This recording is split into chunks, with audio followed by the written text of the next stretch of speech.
Salam alaikum wa rahmatullahi ta'ala wa barakatuh, mes enfants. Comment on va aujourd'hui? Bien? Alhamdulillah. Donc aujourd'hui, on va explorer d'une manière plus profonde la sourate al-Fatiha.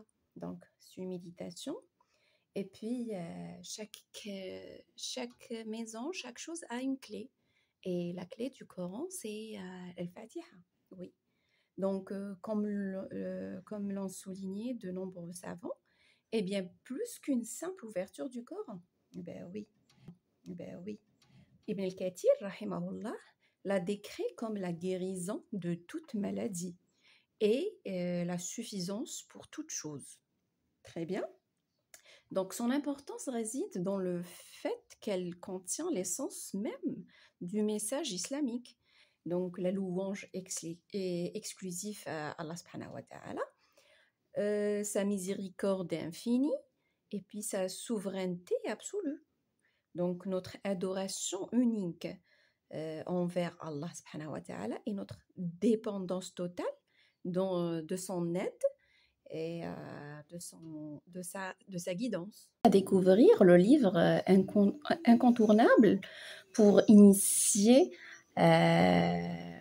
les enfants à la sourate al-Fatiha. Sourate al-Fatiha, mémorisation et méditation. Bon, l'édition, là, elle est en anglais. Si ça vous dit en français, dites-le moi dans les commentaires sur notre page Facebook. Alors, offrez à vos enfants la clé de la prière du Coran. Ce livre, il est magnifique, conçu pour accompagné. C'est le compagnon idéal pour aider les jeunes esprits à non seulement mémoriser facilement la première et la plus importante sourate du Coran, le Fatiha, mais aussi comprendre en profondeur la signification de chaque verset grâce à des explications simples et attachantes des activités, méditer sur les messages essentiels de la sourate en les reliant à leur vie quotidienne et au monde qui les entoure. Donc à l'intérieur, il y a la présentation est très claire, colorée de chaque verset en arabe et en anglais aussi.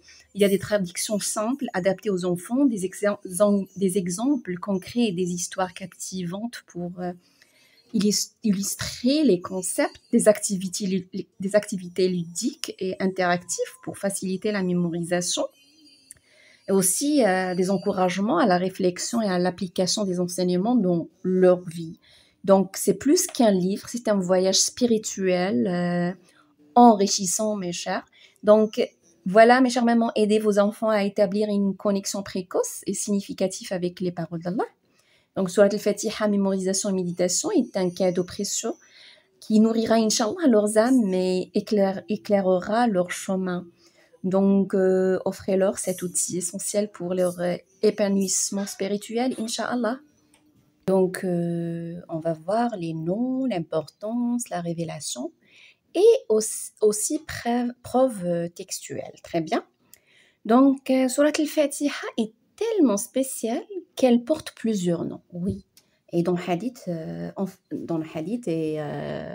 les compagnons de notre prophète sallallahu alayhi wa sallam disent que chaque chose, tellement, quand une chose ou quelqu'un qui a vraiment de l'importance, on va lui trouver plusieurs noms. Très bien. Donc, Allah subhanahu wa ta'ala, il a tellement de noms. Pourquoi? Parce que c'est notre Allah, c'est notre Seigneur, c'est sa majesté Allah. Très bien. Oui. Donc, les noms de la sourate al-Fatiha, l'ouverture, c'est le nom le plus courant, car elle ouvre le Coran. Donc, c'est comme la clé qui donne accès à tout ce qui se suit. Vous avez compris? Très bien. Le Fatiha. On a aussi un autre mot qui est Umm Kitab. Donc, Umm Kitab qui veut dire la mère. C'est la mère. Kitab du livre. Donc, de nombreux savants, dont Ibn Abbas, radiyallahu anhu.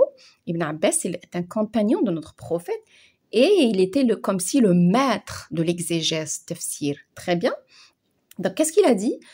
Lui, il a souligné son importance centrale. Elle contient les thèmes essentiels du Coran de manière consiste. Oui, imaginez tout ce qu'il y a comme thème dans le Coran, il existe dans Surat al-Fatiha.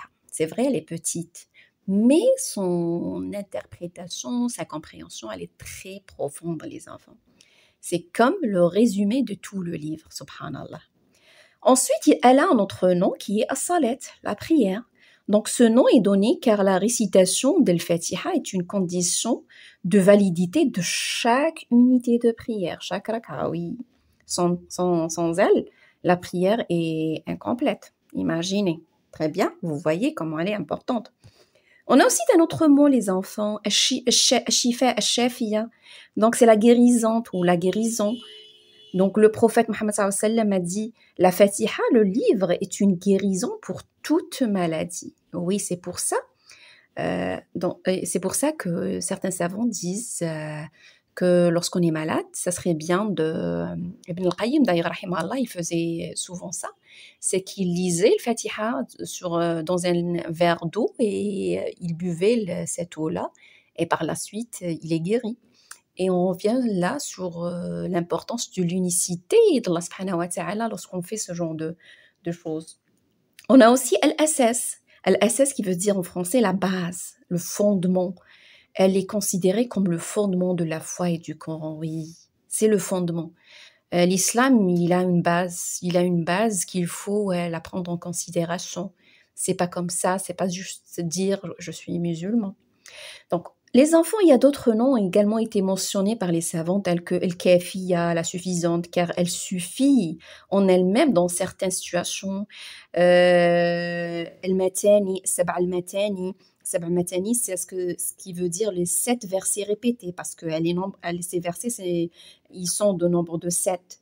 Donc, et ils sont répétés à chaque unité de prière. Vous comprenez? Donc ça, c'est pour ces noms.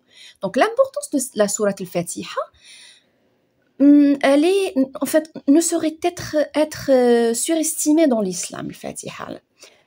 C'est le pilier de la prière. Comme mentionné précédemment, sa récitation est obligatoire dans chaque raka'a, chaque prière.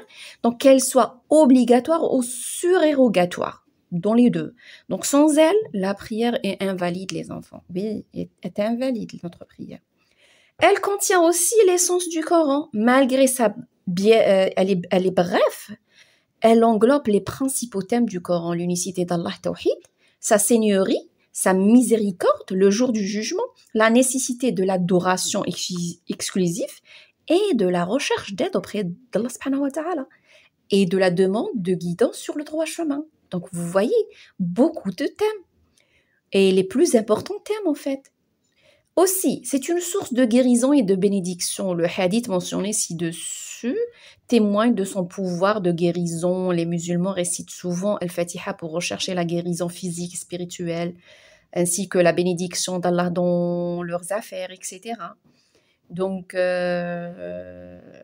voilà son importance dans la guérison. Toujours dans le ruqya, on la récite et on se sent bien, très bien. C'est un acte aussi de connexion avec Allah. Lorsqu'on récite le Fatiha, c'est un moment de dialogue direct avec Allah. Oui, on est en train de discuter, de parler avec Allah. Donc chaque verset est une louange, une reconnaissance de sa grandeur et une expression de notre dépendance envers lui. Subhanahu wa ta'ala. Alors, la révélation de la sourate al-Fatiha, les enfants, il y a quelques divergences d'opinion parmi les savants. Ils disent qu'elle est révélée à la Mecque. La majorité des savants est d'avis qu'al-Fatiha a été révélée à la Mecque pendant la première période de la prophétie. Donc, c'est l'opinion d'Ibn Abbas et de la majorité des savants. Oui, parce qu'elle est très importante, en fait, dans le contenu. Et puis, elle est révélée 2 fois. Ils disent qu'elle est révélée 2 fois. Une opinion dit qu'elle a été révélée 2 fois. Une à la Mecque et l'autre à la Médine, en raison de son immense importance. Allah, il l'a fait révéler 2 fois. Donc, mais cela dit, l'opinion le plus répandue, c'est celui qu'elle a été révélée à la Mecque. Très bien, donc on dit qu'elle est mécoise. Alors, on a vu l'explication de la sourate, des versets. Inch'Allah, notre prochaine vidéo, ça va être le hadith parlant de la sourate al-Fatiha, Inch'Allah.